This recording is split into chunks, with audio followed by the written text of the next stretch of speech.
నారాయణసమారంభాం శంకరాచార్యమధ్యమాం అస్మదాచార్యపర్యంతం వందే గురుపరంపరాం. జగన్నాథుడైన నారాయణులకు, జగద్గురువైన శంకరులకు, వృత్తాళ సిద్ధేశ్వరీ పీఠ వ్యవస్థాపకులైన మౌనస్వామికి, మా గురు పరంపరకు ప్రణామాలు సమర్పిస్తున్నాను. హిమాలయ ఋషీన్ వందే సిద్ధాశ్రమ గురు ప్రభూన్ ఏషాం దర్శనమాత్రేణ ధన్యో భవతి మానవ. హిమాలయాలలో అత్యంత రహస్యమైన ప్రదేశంలో సిద్ధాశ్రమం ఉన్నది. అక్కడ ఇప్పటికి కూడా వందల వేల సంవత్సరాల భౌతిక శరీరాలతో ముసలితనం లేకుండా, చావు లేకుండా ఉండేటువంటి వాళ్ళు ఉన్నారు. నాకు ఆత్మీయులు, ఆప్తులు వాళ్ళలో కొంతమంది ఉన్నారు. అప్పుడప్పుడు వచ్చి మాట్లాడుతూ ఉంటారు, కనిపిస్తూ ఉంటారు. వాళ్లకు ప్రణామాలు సమర్పిస్తూ ఉన్నారు. ఈ 9 రోజుల కార్యక్రమం ఎంతో భక్తి శ్రద్ధలతోటి బాగా జరిగింది. దాంట్లో ఎటువంటి సందేహము కూడా లేదు. అయితే పూర్ణాహుతి అయిన తర్వాత భైరవుడికి దీక్షా ఫల సమర్పణ చేసిన తర్వాత ఈ సమావేశం, ఇది ఒక ప్రత్యేకమైనటువంటి సమావేశం. ఇది మాతాజీ రమ్యానంద భారతీ స్వామిని వారు కన్నా కళ ఇది. అంటే నాకు అనిపిస్తుంటుంది, ఈ కళ ఇవాళ కొంచెం పెద్దదైందేమో అని అనిపిస్తుంది. కళ అంటే కళలో మనం రకరకాల విషయాలు చూస్తుంటాము. దేవతలను చూస్తాము, మానవులను చూస్తాము, రాక్షసులను చూస్తాము, ఎన్నో విశేషాలు చూస్తూ ఉంటాము. మంచి ఉత్సాహవంతమైనవి కనిపిస్తే చాలా సంతృప్తి, సంతోషము కలుగుతుంది. అయితే ఇవాళ పూర్ణాహుతి జరిగింది, పూజలు చేశారు, జపం చేస్తున్నారు, దీక్షా సమర్పణ చేశారు. రోజు కూడా మీకు అవకాశం ఉన్నంతలో ఉదయం పూట, మధ్యాహ్నం పూట, సాయంకాలం పూట, రాత్రి పూట పూజ జపము చేస్తుంటారు. ఇవన్నీ సామాన్య సాధన కిందకి వస్తాయి. ఋషులు ఉన్నారు, వందల వేల సంవత్సరాలు తపస్సు చేసేవాళ్ళు. ఆహారం తీసుకోకుండా ఉపవాసం ఉంటూ తపస్సు చేసేటువంటి వాళ్ళు. మీరు కూడా భోజన సమయం దాటి ఇప్పుడు ఉన్నారు అని అంటే ఎంతసేపు ఉంటే అంత తపస్సు ఎక్కువ అన్నమాట. మీరు బాగా తపస్సు చేస్తున్నారు అంటే ఆకలి అయినా సరే ఈ భవ్యమైనటువంటి కార్యక్రమంలో చూడాలి, వినాలి. తర్వాత ఇంకొకటి నేను అనుకున్నాను, కార్తీక మాసం ఇది, నక్తాలు ఉంటారు, అంటే పగలంతా ఉపవాసం ఉండి రాత్రికి భోజనం చేస్తారు. ఇప్పుడు కూడా అలాంటి కార్యక్రమం ఏమన్నా ఉంటుందా? ఇంకా రాత్రికైనా అంటే కాదు, ఈ కార్యక్రమం కాగానే వెంటనే భోజనాలు ఉన్నది అని చెప్పారు. కనుక నక్తాలు కాకుండా పగలే భోజనాలు చేయటం జరుగుతుంది. నక్తం అంటే రాత్రి అర్థం. కనుక సరే, ఏదో మాతాజీ చెప్పినట్లు వినా కాకపోయినా కొద్ది మాటలు కాసేపు అంటే మాతాజీ కోరారు. మీరు రోజు మాట్లాడుతున్నారు, విన్యాసం చెప్తామా? సరే, ఇది మీరు ఏది మాట్లాడినా బాగానే ఉంటుంది, కానీ మీ సాధన ఎలా చేశారో అది తెలియజేయండి. అంటే ఒకటి ఉన్నది, అందరం మనం మానవులమే. మానవ జన్మ వచ్చిన తర్వాత తపస్సు చేసి మనం ఎవరినో ఎక్కడి నుంచి వచ్చామో తెలుసుకోవచ్చు. శంకరాచార్యులు వారు అంటారు, కస్త్వం కోహం కుతాయాత తత్వం చింతయ తదిహ భ్రాత. నువ్వెవరు, ఎక్కడి నుంచి వచ్చావు, ఎందుకు వచ్చావు తెలుసుకో. తపస్సు చేస్తే తెలుస్తుంది, దాంట్లో పెద్ద కష్టమేమీ లేదు. అంటే తపస్సు కష్టం, తపస్సు చేసిన తర్వాత తెలుసుకోవడం సులభం. బుద్ధుడు తపస్సు చేసి తన ఎన్నో వందల జన్మలు, వేల జన్మలు తెలుసుకున్నట్ట. అలానే మహర్షులందరూ కూడా తపస్సు చేసి తెలుసుకున్నారు. మనకు వేదములు విభజించి 18 పురాణాలు రాసి భారత భాగవతాలు అందించినటువంటి వ్యాస మహర్షి ఉన్నాడు. ఆయన పూర్వజన్మలో మహానుభావుడు, అపాంతరతముడు అనేటువంటి ఆదియోగి, బ్రహ్మ తర్వాత బ్రహ్మ సృష్టిలో మొదటివాడు ఆయన కూడా ఈ మానవ శరీరంలో వచ్చిన తర్వాత 120 సంవత్సరాలు ఎండకు ఎండుతూ వానకు తడుస్తూ తపస్సు చేశాట. అంటే మానవ శరీరం వస్తే తపస్సు చేయక తప్పదు. ఒక్క కృష్ణ భగవానుడి లాంటిది ఆయన దివ్య శరీరం కనుక ఆయనకు తపస్సు అక్కర్లే. అందువల్ల మిగిలిన వాళ్ళందరూ కూడా, మహర్షులు కూడా అందరూ తపస్సు చేశారు. తపస్సు చేస్తే తెలుస్తుంది. దేహేన దుర్వార తపకృషేణ భాగేణ నిర్యత్న సమాధియేన. దుర్వారమైనటువంటి తపస్సుతో శరీరం కృషిస్తూ ఉన్నా సరే శరీరం పోగొట్టుకోకుండా, పడిపోకుండా, మృత్యువు రాకుండా రక్షించుకుంటూ వీలైనన్ని కఠిన నియమాలు పాటిస్తూ తపస్సు చేయాలి. కానీ మానవ శరీరం ఇవాళ మనం కలియుగంలో ఉన్నాము, కఠోరమైన తపస్సు చేయలేము. మనకు శాస్త్ర వాక్యం ఒకటి ఉన్నది, అందరూ భగవత్ స్వరూపులే. వేదాంతం చెప్పేటప్పుడు అహం బ్రహ్మాస్మి, నేను బ్రహ్మ పదార్థాన్ని, తత్వమసి, నువ్వు కూడా అదే, సర్వం కల్విదం బ్రహ్మ, అంతా బ్రహ్మస్వరూపమే. కానీ అది అనుభవంలోకి రాదు. అనుభవంలోకి రాకపోతే అది ఉరికే పుస్తకాలు చదువుకున్నట్టు అవుతుందంటే, గ్రంథాలు చదివిన విశ్లేషణ మాత్రమే. అనుభవం కావాలి. అనుభవం కావాలి అని అంటే తపసా జిజ్ఞాసస్వ, తపస్సు చేయండి, తెలుసుకోండి. కనుక తపస్సు ఎలా చేయాలి?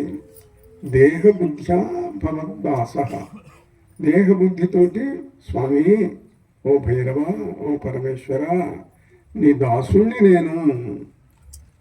మనందరం దేహబుద్ధితో ఉన్న వాళ్ళమే. నీ దాసుణ్ణి నేను. జీవబుద్ధ్యా త్వదంశక, జీవబుద్ధితోటి నీ అంశం నేను. ఆత్మబుద్ధ్యా త్వమేవాహం, ఆత్మబుద్ధితోటి నీవే నేను. ఈ మెట్టు మీద మెట్టు ఎక్కి వెళ్ళటానికి ఇవాళ మెట్లు ఎక్కినంతకంటే ఎక్కువ కష్టపడాలి. అంటే ఇంకా శ్రమ పడాలి. కొండలు ఎక్కేటప్పుడు చిన్నప్పుడు నేను మా ఊళ్ళో కొండలు ఉండేవి. కొండ మీద గబగబగా నడుస్తూ ఎక్కిపోయేవాళ్ళం. చిన్నతనం వయస్సు అట్లాంటిది. తిరుపతి కొండ ఉన్నదనుకోండి, శ్రీశైల పర్వతం ఉన్నదనుకోండి, అక్కడ ఉండే ప్రతి రాయి సాలగ్రామమే అంటాడు అన్నమయ్య. శ్రీశైలం కొండ మీద ఉన్న ప్రతి రాయి శివలింగమే అన్నాడు పండితారాధ్యుల వారు. ఎట్లా కొండెక్కటం? కాలు పెట్టి ఎక్కితే తప్పు కదా. ప్రతి రాయి కూడా శివలింగమేగా, ప్రతి రాయి కూడా విష్ణుమూర్తిగా, సాలగ్రామమే కదా. అందుకని కొంతమంది ఏం చేసేవాళ్ళు అంటే కాళ్ళతో తొక్కుతూ ఎక్కకుండా మోకాళ్ళతో ఎక్కేవాళ్ళు. చాలామంది పట్టుదల కలిగినటువంటి వాళ్ళు మోకాళ్ళతోటి కొండ ఎక్కేవాళ్ళు. కష్టం. ఒక రోజు పట్టచ్చు, 2 రోజులు పట్టచ్చు, 4 రోజులు పట్టచ్చు. పట్టినా సరే మోకాళ్ళతో ఎక్కుతాము, కాళ్ళ నేల మీద పెట్టి, రాయి మీద పెట్టి ఎక్కము అని ఉండేవాళ్ళు. ఇక తపస్సులు రకరకాలు ఉన్నాయి. అందువల్ల చాలామంది నన్ను అడుగుతూ ఉంటారు. కాశీలో అడిగారు, స్వామి మీరు ఎలా తపస్సు చేశారు? తపస్సు అంటే ఏదో జపములు చేశాను, హోమాలు చేశాను, మీరు చాలామంది చేశారు. చాలామంది అని మేము 50 లక్షలు జపం చేశామండి, 40 లక్షలు హోమం చేశామండి, అయినా నాకు ఇంకా ఏమీ దివ్యానుభూతి రావటం లేదండి, డివైన్ ఎక్స్పీరియన్స్ రావటం లేదండి, మీరు తొందరగా వచ్చేట్టు చేయండి అని అంటుంటారు. సరే, అది వాళ్ళ యోగాన్ని బట్టి వస్తూ ఉంటుంది. ఒక్కోసారి గురు కృప వల్ల కొంత తొందరగా వచ్చేటువంటి అవకాశం ఉంటుంది. కనుక ఆ గురు కృప కోసం మామూలుగా సిద్ధగురు మంత్రం చేయండి అని చెప్తుంటాం. ఎప్పుడైనా సిద్ధగురువులు అనుగ్రహిస్తారు. మా వాళ్ళలో చాలామందికి అనుగ్రహించారు అనుకోండి, నా రూపంలో అనుకోండి, అనుగ్రహిస్తే జ్ఞానుభవాలు రావటం జరిగింది. నాతో పాటు మా కాశీలో ఒకసారి వృద్ధస్వామి ఉన్నాడు. మేమంతా మణికర్ణికా ఘట్టం దగ్గర కూర్చున్నాం. స్వామివారు, నేను పెద్దవాడిని అయినానండి, ఇంకా ఎంతకాలం ఉంటానో చెప్పలేను, ఈ మధ్యన పోయినాడు కూడా 2 సిద్ధి పొందాడు ఇటీవలే. సిద్ధి ఏముంటానో తెలియదు, నేను బతికుండగా ఒక్కసారైనా భైరవుని చూడాలందండి అన్నాడు. అంటే జాలి కలిగింది నాకు. ఆయన పెద్ద తపస్సు కూడా ఏం చేయలేడు. ఇక్కడ శవం కాలుతున్నది.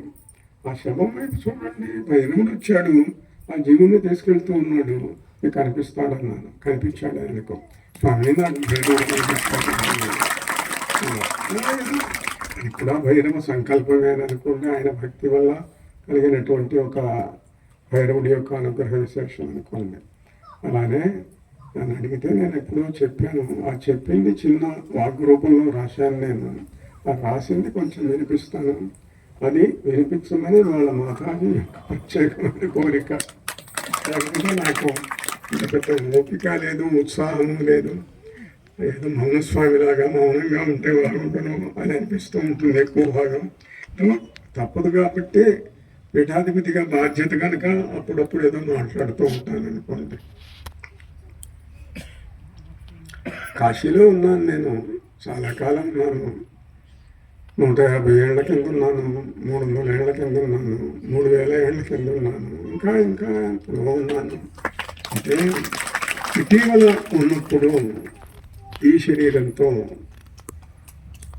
ఆ గంగా ఒడ్డున ఉండి స్వామిని పిలుస్తుంటే ఆకాశపు భూమికలో లోకములు లేని చోట శబ్దమొకటి వికసించిన చలన్మేఘమాలికలో ఏ స్థలమున ఉన్నావో, ఏమి తలచుచున్నావో, గంగ ఒడ్డు నుండి పిలుచు కవి కొరకై రమ్ము స్వామి. స్వామి, గంగ ఒడ్డు నుండి నేను పిలుస్తున్నాయా? ఈ జీవుడు నీ కొరకై ఎన్నేళ్ళో వేచి ఉండే, ఈ కంఠము నీ కొరకై ఏడ్చి ఏడ్చి అలసిపోయే. ఏడ్చితే ఎన్ని ఏళ్ళు స్వామి, నీ కోసం ఎన్ని సంవత్సరాల నుంచో ఏడుస్తున్నానయ్యా. కన్నీళ్లు కారుతున్నాయి స్వామి. ఈ ప్రాణము నీ కొరకై ఇంగళమున్న కోలుచుండే కాలరూప ఓ భైరవా, కరుణతోడ కదలిరా స్వామి, కదలిరావయ్యా. ఉన్నావా భక్తులకై ఉజ్జయిని పురములోనా, కామకాళి కోసరమై కామాఖ్యకు వెళ్ళావా. కుర్తాళము నుండి వచ్చే గురుపీఠపు యోగీటకు నీ భక్తుడు నీ దాసుడు నిలిచి పిలుచునో స్వామి. ఉజ్జయిని వెళ్ళావా, కామాఖ్య వెళ్ళావా స్వామి? ఇక్కడ ఉంటే కనపడటం లేదేమిటి? దూరంగా ఎక్కడన్నా ఉన్నావా? నా పిలుపు నీకు అందటం లేదా? ప్రతి జన్మను నీ కొరకై వారణాసి వచ్చుచుంటే, ప్రతి తనువుల నీ కొరకై పరితపించి పరవశింతు. గంగ చెంత కూర్చుంటిని కదలకుండ శవమూలే వచ్చి పల్లకరించవయ్యా, వాత్సల్యము చూపవయ్యా. స్వామి, శవలాగా ఇక్కడ పడి ఉన్నానయ్యా, ఎంతకాలం ఉండేది ఎట్లా స్వామి?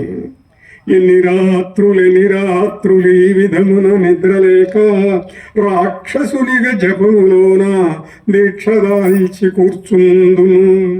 ఈ గుహలో ఎన్ని నాళ్ళు ఇటుల హోమములు చేయుదు. ఓ దేవా, ఎప్పటికి ఈ దీనుని కరుణింతువు.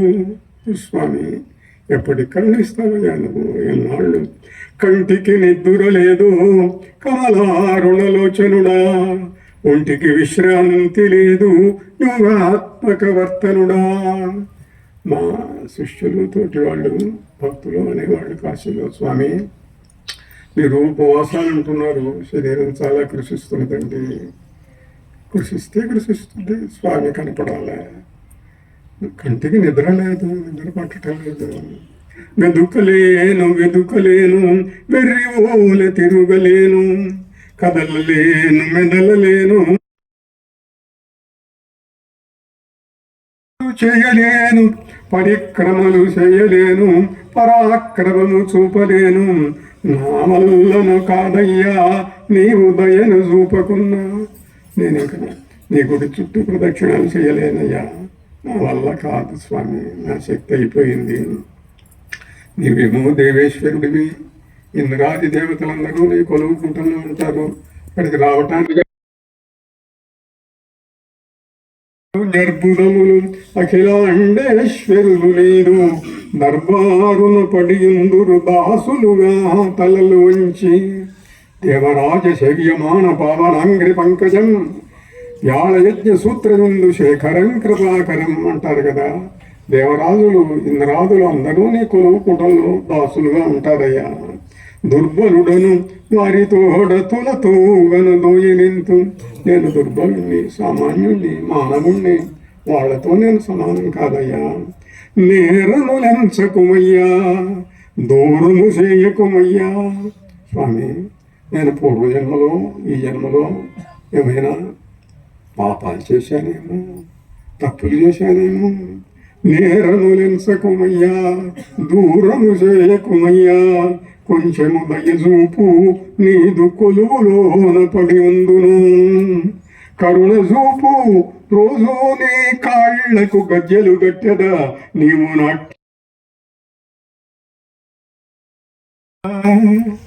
స్వామి, బొడ్డదొరవు నిన్ను బతిలాడుతూ ఉన్నానయ్యా.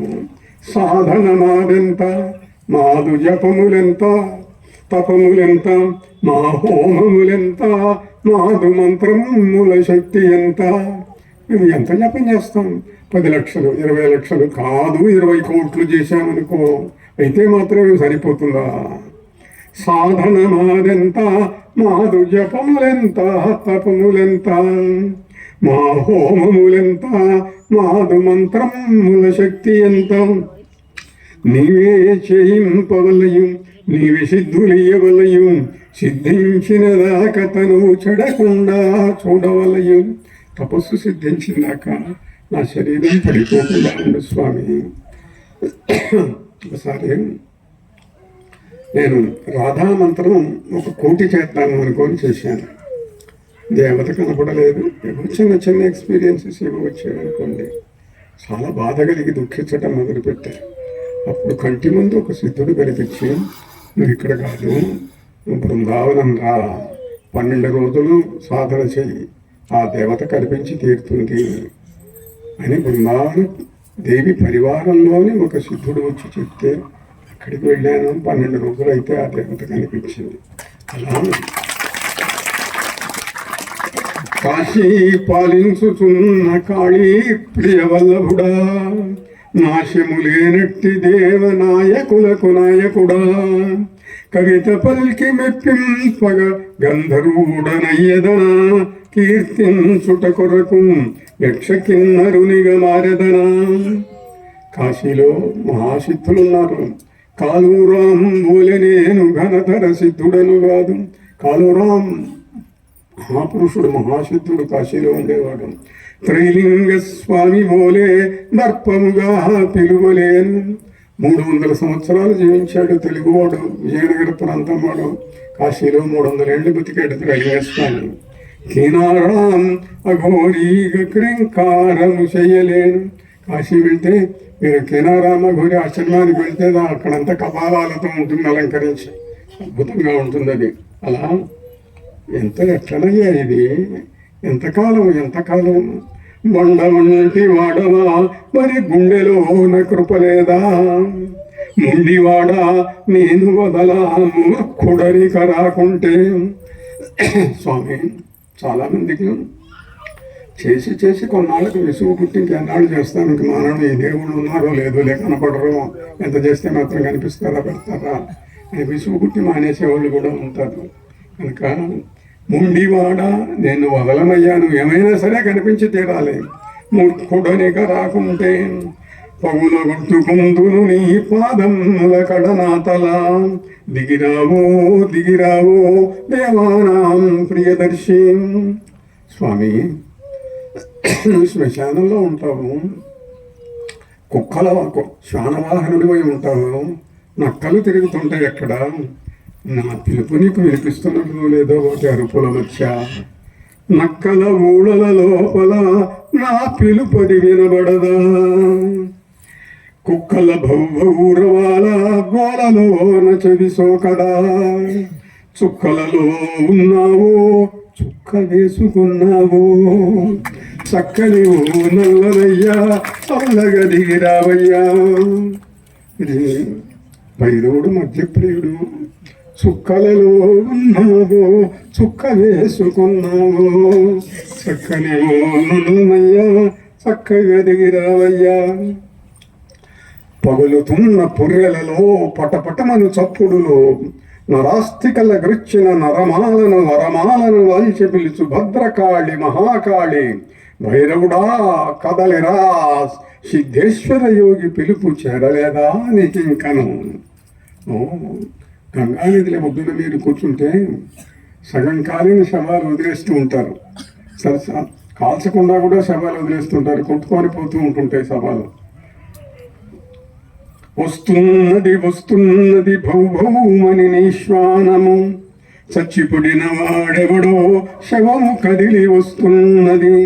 కాలుచున్న కళేవరను గంధిల్లమై పరిమళించే, దిగిరావో భైరవుడా దిగుము ఆదిమ మానవుడా. కదలుతున్న నీడలలో కజ్జల చప్పుడు వినబడే, మణికర్ణిక మంట నుండి మాట్లాడు శవదీపం. గంగాతటి కాలుచున్న కట్టె నుండి లేవయ్యా. గంగాతటిలో అక్కడ కట్టెలు కాలుతూ ఉంటాయి, ఆ ఘాట్లో శవం కాలుస్తూ ఉంటే. జలములోన త్రోయబడిన శవం నుండి రావయ్యా. చితిలోపల మండుచున్న చితాగ్నిది లేచిరా. సిద్ధేశ్వర ప్రార్థన విని శీఘ్రముగా కదలిరా. కాళాత్మకవో భైరవ, కాపాలికవో భైరవ, కాళీప్రియవో భైరవ, కంజనేత్రవో భైరవ, కర్పరకరవో భైరవ, ఖడ్గధరావో భైరవ, కరకు ధనము విడిచిపెట్టి కదలిరా ఓ దేవా కదలిరా. నమో భైరవాయ. మీరందరూ కూడా ఈ చైతన్య మార్గంలో తపస్సు చేయండి, భైరవ అనుగ్రహం పొందండి, తప్పకుండా అనుగ్రహిస్తాడు స్వామి. శుభమస్తు.